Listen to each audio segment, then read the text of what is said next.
Welcome to the fifth lecture of this course, and I will just briefly go through the what we discussed during the last class.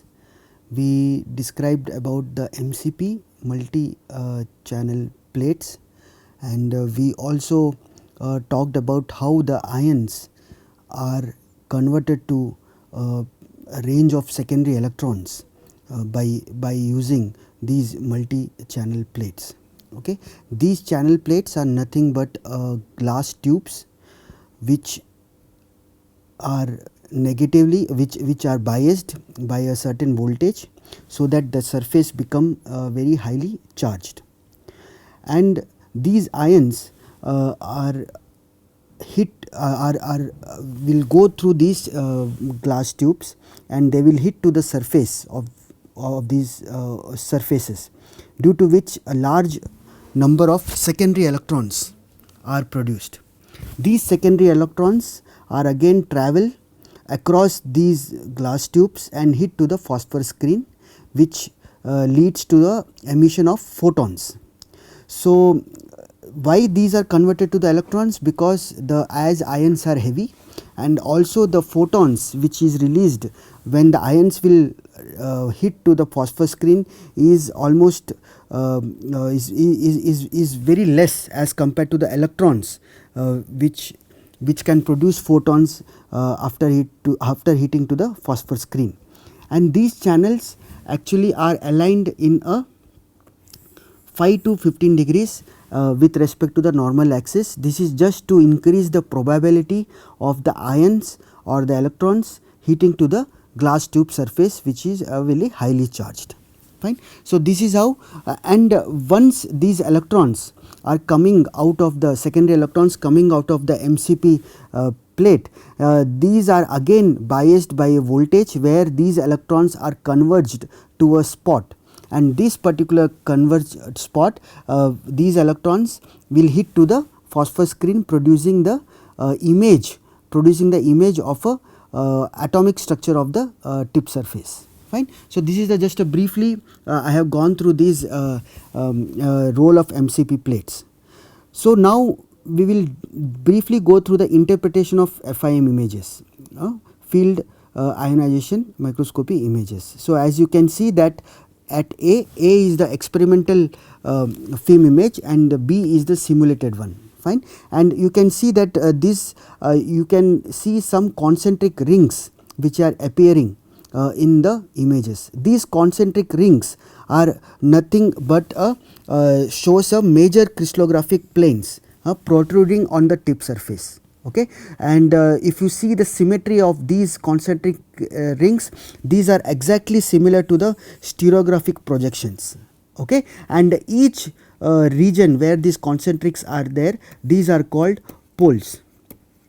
Okay. And if you see these poles, the connection between these poles are usually occurs by zone lines. We can tell it as a zone lines. So in film images you can actually see the crystallographic nature of the or atomic structure of the tip surface. Okay. So this is for a pure metal, which is the example of a pure aluminium. If you think about an alloy or a tip surface or your needle specimen which are made from different species. Okay. So these different species, their interaction with the imaging gas also differs. Okay. So this leads to the variation in the charge transfer. Okay. So this is the first effect which we see for an alloy which is having a different species which is not a pure element. The second is the evolution of local curvature of the tip.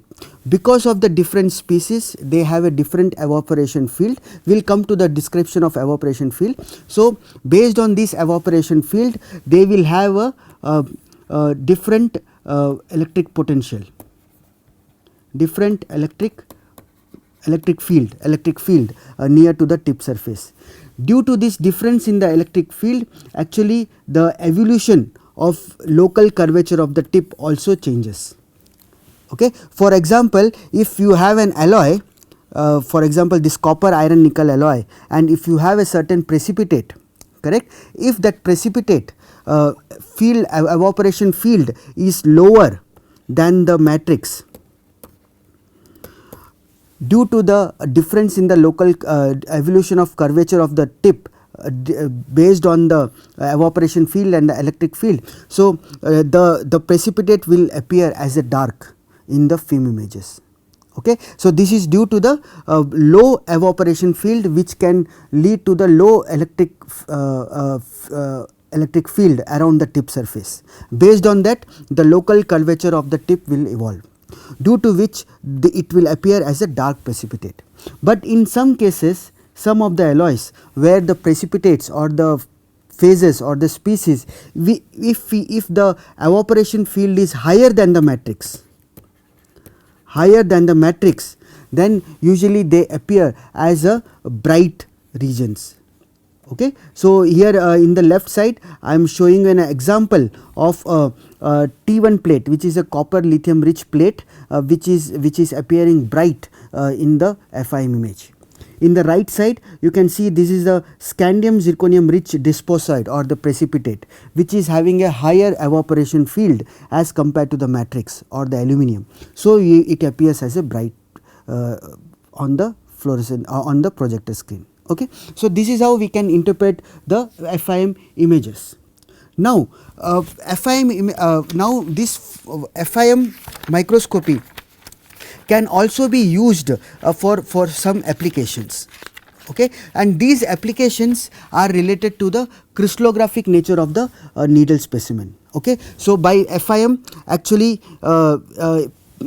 what we do is in these now high end now atom probes, what we do is, if you have a FIM feasibility, then these FIM can be used to clean the tip surface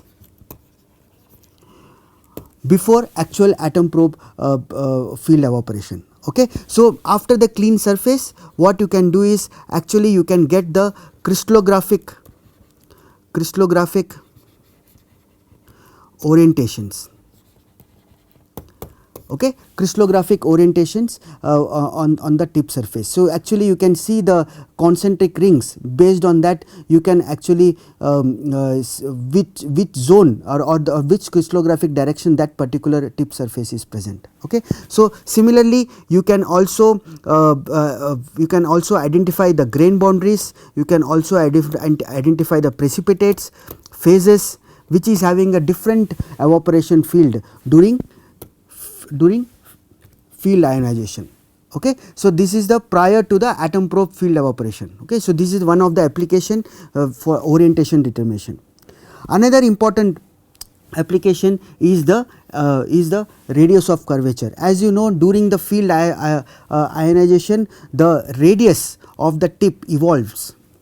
Okay. So, as I told you in the last slide, where the appearance of concentric rings, these concentric rings are directly related to the interplanar spacing of that particular crystal or of that particular atomic structure. Okay. So, you can actually each concentric ring acts as a atomic terrace, terrace, okay, which is directly related to your DHKL of that particular spacing, d-spacing of that particular orientation, correct, of that particular zone. So, assuming that, and these poles, you can see there are several poles appearing.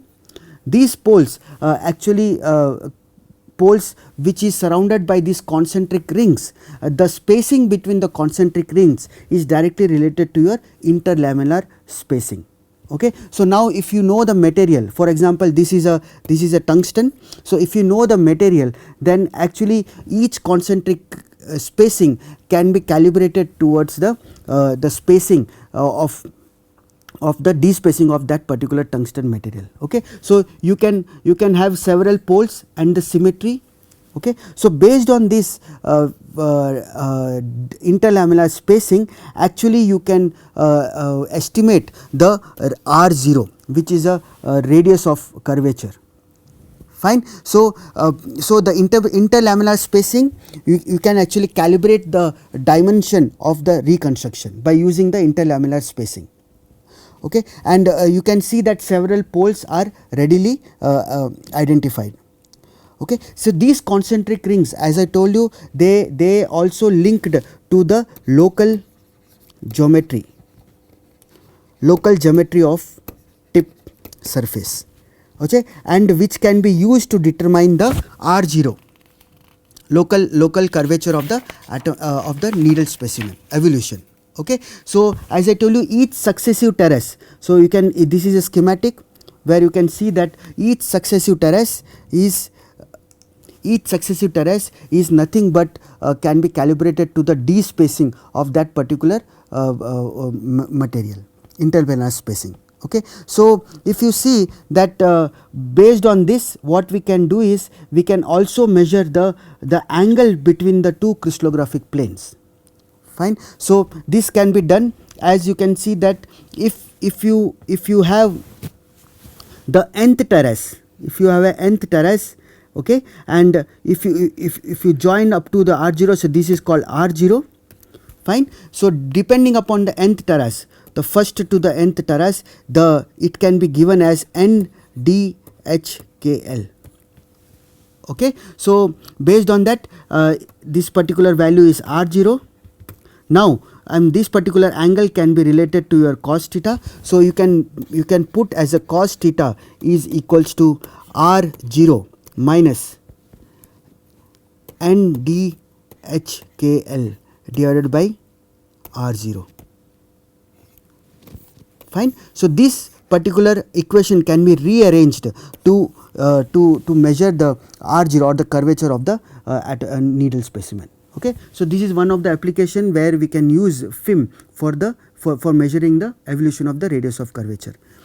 Another important measurement what we can do is the shank angle. Shank angle, it is nothing but the half angle of the tip, Okay, so the evolution of R0, while, so you can see that when field evaporation is taking place of the needle specimen, the radius of curvature evolves from R1 to R2 based on the triangular symmetry, and we know that each terrace of the concentric ring corresponds to the DHKL, n times the DHKL. Then based on the triangle symmetry, actually you can measure the shank angle of the needle specimen, which is given by sin alpha equal to R2 minus R1 divided by R2 minus R1 plus n DHKL.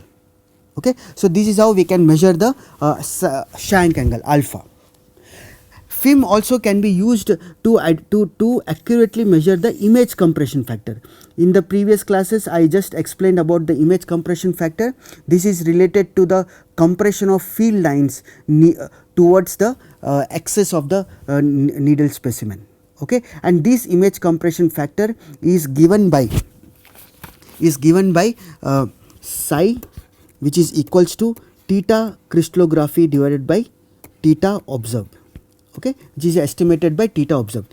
This theta crystallography is the actual angle between the two crystallographic planes, which is measured by crystallographically measured. Okay, so this can be measured by cos theta.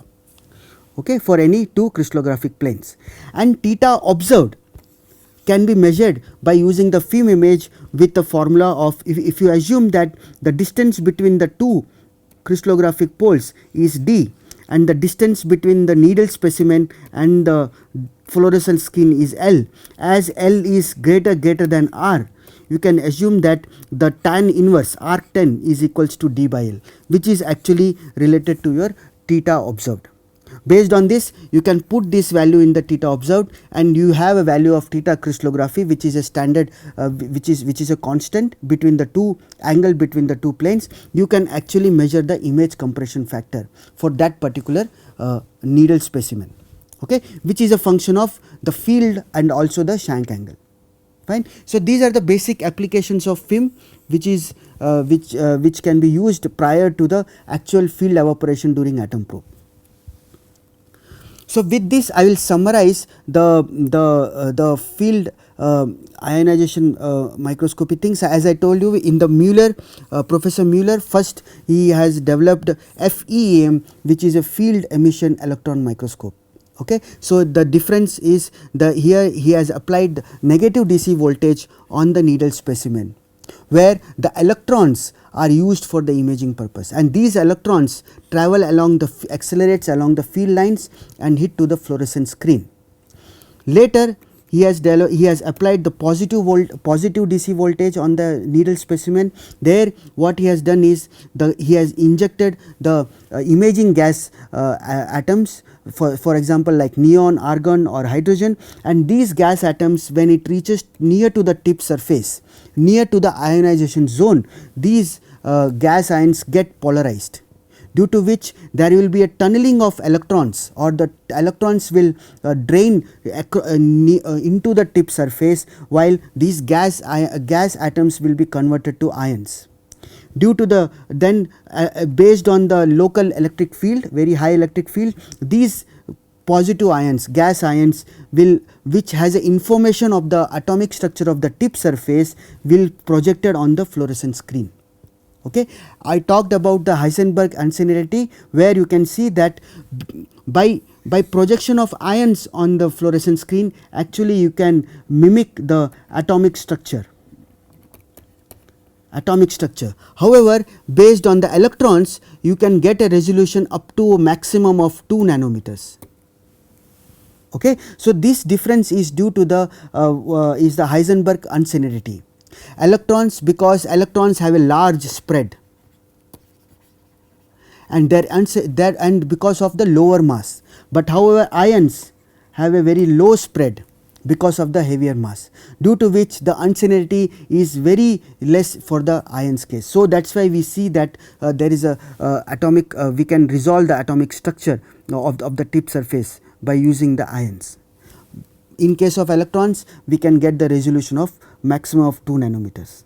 Okay. So just to note, the image from the film is not strictly an image of the surface of the tip surface, but rather the image of the ionization zone, which is located just ahead of the atoms on the tip surface. Okay. So the ionization zone we have described as the main delta 0, which is the core for the resolution. Okay. So as we described the resolution in film, which is related to the spot size, fine, and this will have a contribution from different factors. Lateral velocity, we talked about lateral velocity, then Heisenberg uncertainty. So they have a contribution, so they will put up as a spot. The second point, important point, is the ionization zone directly relates to the surface itself. Okay. But this distinction is enough to potentially introduce bias on the measurements and observations. Fine. So these are the two important points which we need to keep in mind for the film analysis in film. Okay. And in the last slide I have told that how this film can be utilized to get the orientation, Shank angle and radius of curvature, and also the image compression factor. Fine.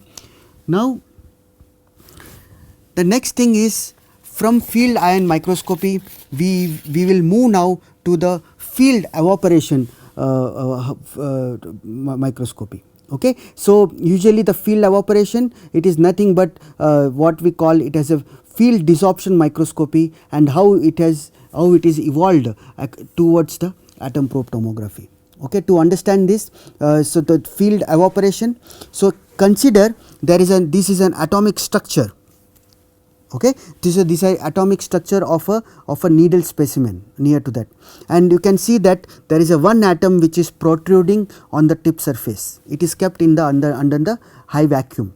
Now if you apply a very high field to this tip surface, or the potential DC potential, then what will happen? An intense electric field will be generated just near to the surface.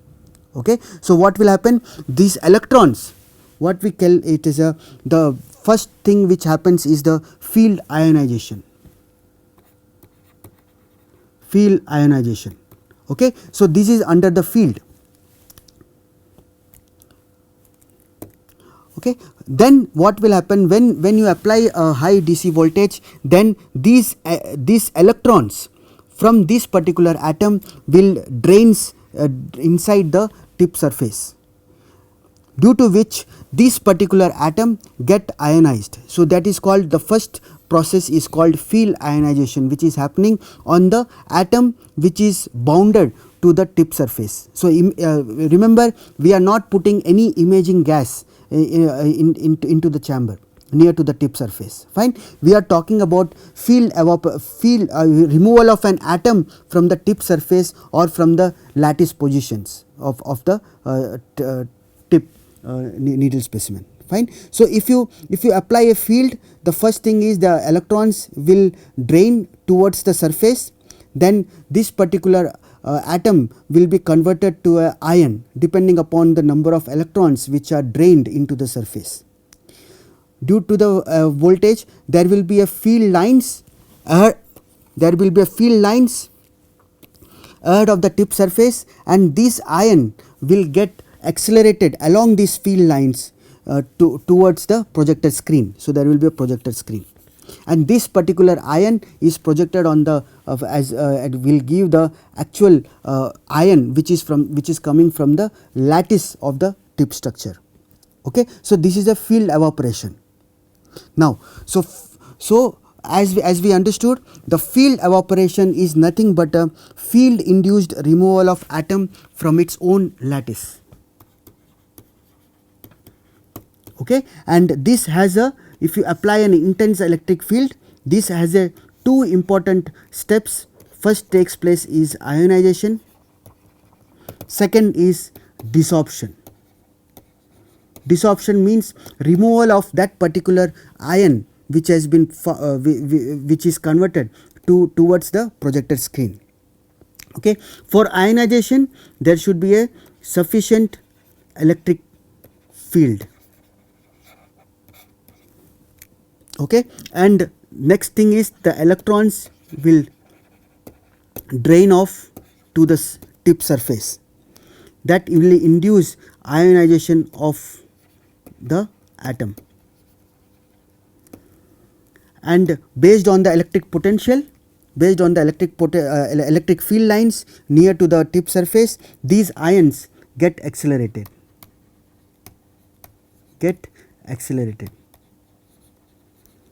towards the projector screen from the surface of the atom.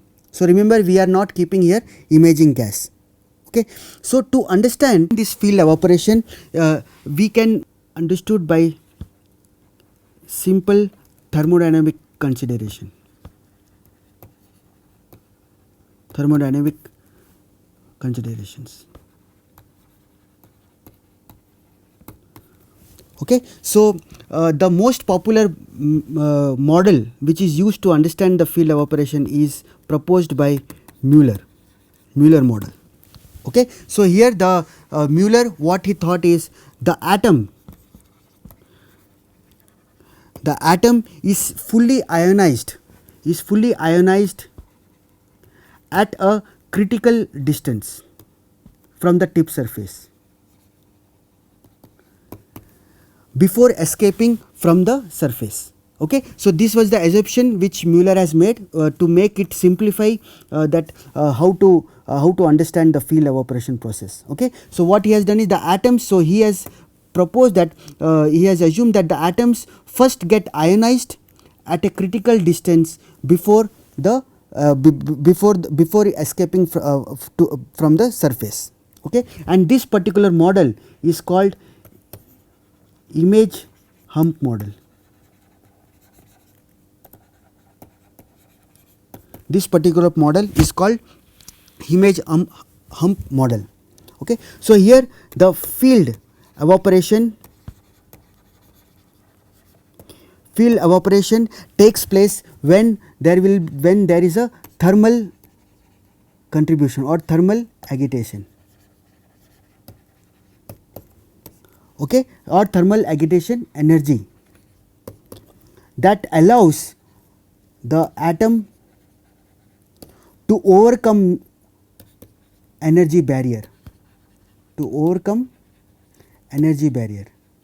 So we will come to this barrier, how to understand this energy barrier. Okay, so during field evaporation there will be a thermal agitation energy which is provided to the atom, and this atom, so if there is enough energy for thermal agitation, then it can overcome the energy barrier.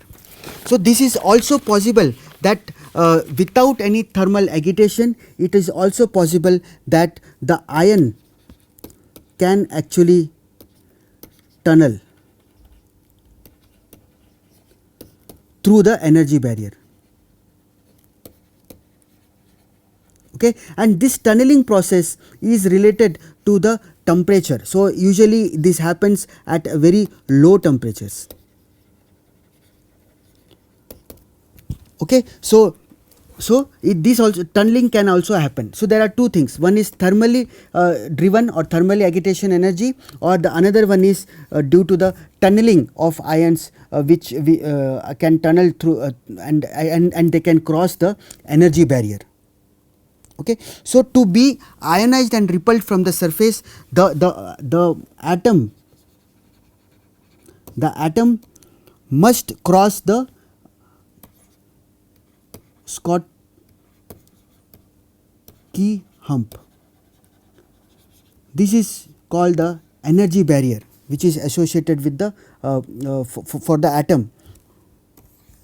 Okay, so this particular hump or this particular energy barrier is directly related, it is directly related to the field which is applied, electric field which is induced or which is present near to the tip surface. Okay, so and this energy barrier is termed as QF. Okay, this energy barrier is also called activation barrier.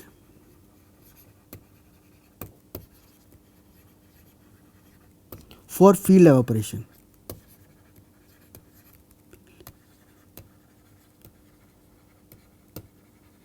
Okay, so this is the energy barrier. Now we will talk about the energy barrier.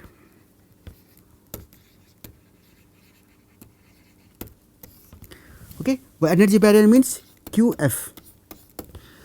So in the Mueller model, the atom to be evaporated is considered to have the same energy. The atom, so if you have a tip surface which is having atoms which are arranged in a crystallographic way, if there is a protruding atom on the tip surface, in Mueller model it was considered that the atom to be evaporated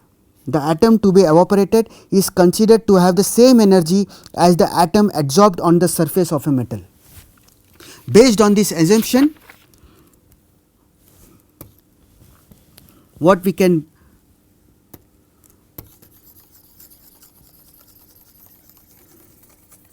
draw a potential curve with respect to the distance. Okay, now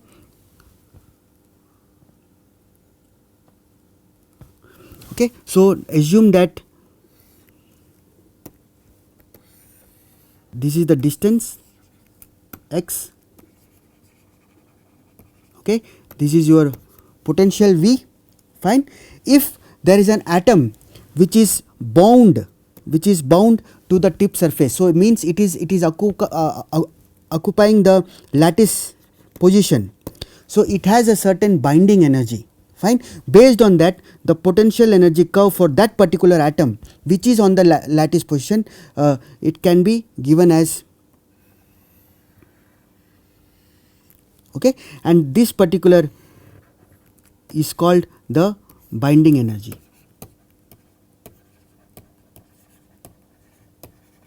This is called binding energy. Okay, so initially, so when an atom is located at the lattice position, it is bind to the neighboring atoms. Okay, so the potential energy curve will be look like this. As per Mueller, if that particular protruding atom is ionized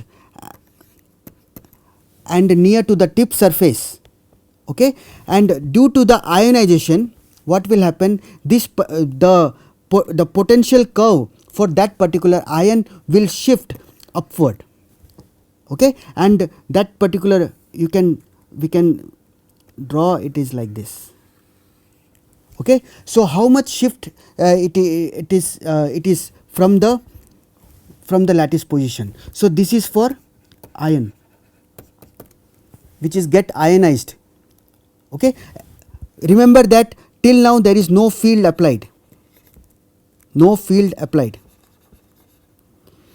okay. So this is the potential energy curve for an ion which is near to the tip surface, and this is the potential energy curve for the atom which is bound to the neighboring or bound to the neighboring atoms on the in the lattice, fine. So there if there is a ion, so then there will there is another term which we call it as a sigma in minus n phi, okay. Here in is the ionization energy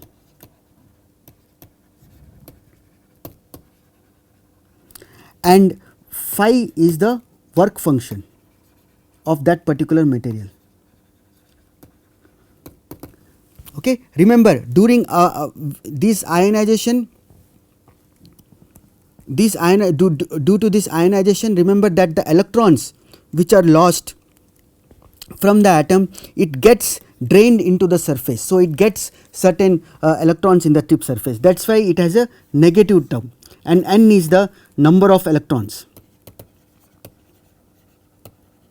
okay. So that is why it is a negative term. So the energy barrier can be written as sigma I n can be 1 to the number of electrons minus n work function of that particular material, okay. So and the total energy barrier we can call is as a theta 0. This can be given as theta 0 is equals to binding energy plus summation of ionization energy depending upon the number of number of ionizations minus n work function. So this is the total energy barrier for an atom to get ionized. Now, so now the next part is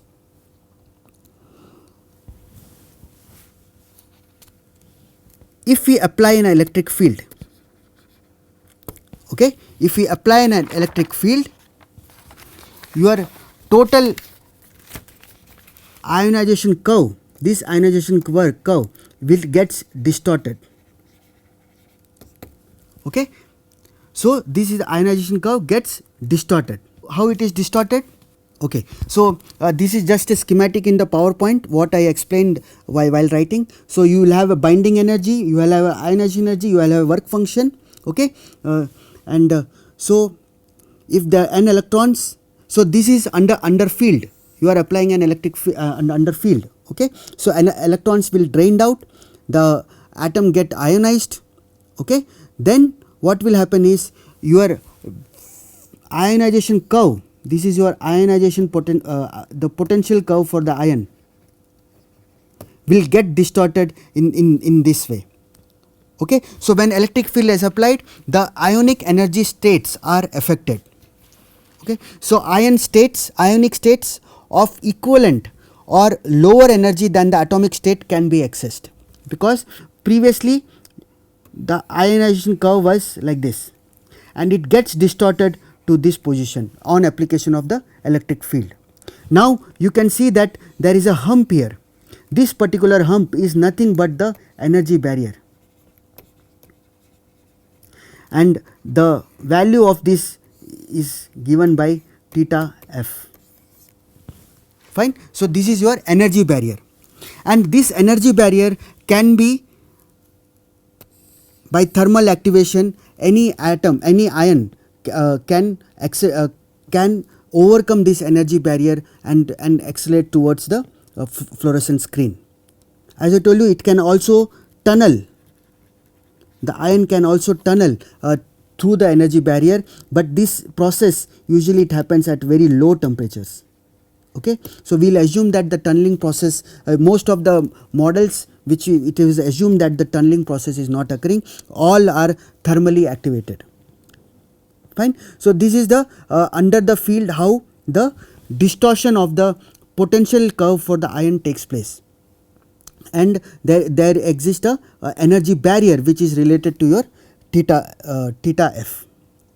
Okay. So with this I will end this class, and what we do is in the next class we will derive some equations to understand this field evaporation. Okay. So some important equations we will derive based on, you can understand that how field temperature, DC voltage will affect the field evaporation process during field desorption events.